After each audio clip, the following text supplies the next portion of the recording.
ఉద్దేశపూర్వకంగా ఒకవైపు ఎల్నీనో పరిస్థితులున్నా, కరువు పరిస్థితులున్నా అక్కడ కింద 1,00,000 క్యూసెక్కుల నీళ్లు పోతుంటే మరి కావాలని ఆ నీళ్లను ఎత్తిపోయకుండా రాష్ట్ర రైతాంగాన్ని, రాష్ట్ర ప్రజలను ఇబ్బంది పెడుతున్నారు అని చెప్పి మా కరీంనగర్ జిల్లా నాయకుల సమావేశంలో ఒక అభిప్రాయం వ్యక్తమైతే వెంటనే నిర్ణయం తీసుకొని కరీంనగర్, వరంగల్ జిల్లా, అదేవిధంగా నల్గొండ జిల్లా నాయకులందరం కూడా కన్నెపల్లి పంప్ హౌస్కు పోదాం.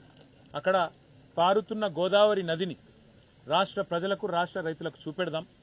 ఈ ముఖ్యమంత్రి గారు, ఈ ప్రభుత్వం ఎంత క్రిమినల్ నెగ్లిజెన్స్తో, ఉద్దేశపూర్వకమైన నేరపూరితమైన నిర్లక్ష్య వైఖరిని అవలంబిస్తూ ఉండే నీళ్లను కూడా కిందికి వదులుతూ మరి అక్కడ కింద పట్టిసీమలో ఆంధ్రప్రదేశ్లో పంపులు ఆన్ చేసి గోదావరి నీళ్లు తోడుకుంటుంటే ఇక్కడ మాత్రం ఇక్కడ కన్నెపల్లి పంప్ హౌస్ ఆన్ చేయకుండా, దేవాదుల మోటార్లు ఫుల్ కెపాసిటీలో ఆన్ చేయకుండా, సీతారామ ప్రాజెక్టు కూడా పూర్తి కెపాసిటీలో పంపులు ఆన్ చేయకుండా ఎట్లా రైతులను ఇబ్బంది పెడుతున్నారు అనేది చూపెట్టాలన్న ఉద్దేశంతో ఒక వారం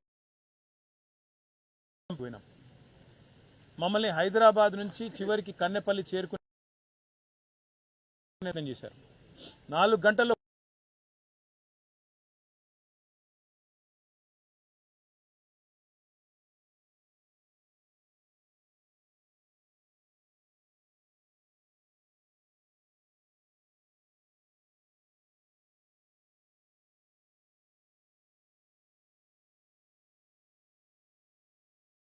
ఇక్కడ లోవర్ మానేరులో నీళ్లు లేవు. ఇప్పుడు నేను సిరిసిల్లకెళ్ళి ఇక్కడికి వచ్చేటప్పుడు చూస్తే మిడ్ మానేరులో నీళ్లు లేవు. మొత్తం గోదావరి సిస్టంలో, మొత్తం గోదావరి బేసిన్లో ఉండే ప్రాజెక్టులు అంతా కలిపి చూస్తే కూడా శ్రీరామ్ సాగర్ నుంచి మొదలు పెడితే మరి మిడ్ మానేరు కావచ్చు, ఎల్లంపల్లి కావచ్చు, అన్నీ మరి లోవర్ మానేరు డ్యామ్ కావచ్చు, పైన రంగనాయక సాగర్ కావచ్చు, మలక్పేట్ రిజర్వాయర్ కావచ్చు, అన్నపూర్ణ రిజర్వాయర్ కావచ్చు, అనంతగిరి రిజర్వాయర్ కావచ్చు, పైన కొండపోచమ్మ కావచ్చు, మల్లన్న సాగర్ కావచ్చు, బస్వాపూర్ కావచ్చు, ఎందులో కూడా ఇవాళ 20%కు పైగా నీళ్లు ఎక్కడ కూడా లేవు.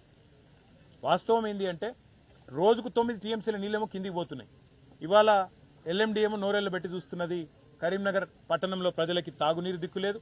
ఈ ఎల్ఎండి మీద ఆధారపడ్డ 8 కాన్స్టిట్యున్సీలకు కూడా, మానకొండూరు కావచ్చు, హుస్నాబాద్ కావచ్చు, చొప్పదండి కావచ్చు, హుజూరాబాద్ కావచ్చు, మరి అన్ని నియోజకవర్గాలకు కూడా రేపు తాగునీటి సమస్య కూడా తొందరలోనే రాబోతా ఉన్నది. ముఖ్యమంత్రి రేవంత్ రెడ్డికి మేము చెప్పేది ఒకటే, అయ్యా రేవంత్ రెడ్డి గారు, మీరు రాజకీయంగా కక్ష నిన్న మొన్న అన్నావు కదా జైల్లో పెడతా, మేము ఒకరం మాట్లాడతలేదు, బీఆర్ఎస్ పార్టీ మాత్రమే మాట్లాడతలేదు.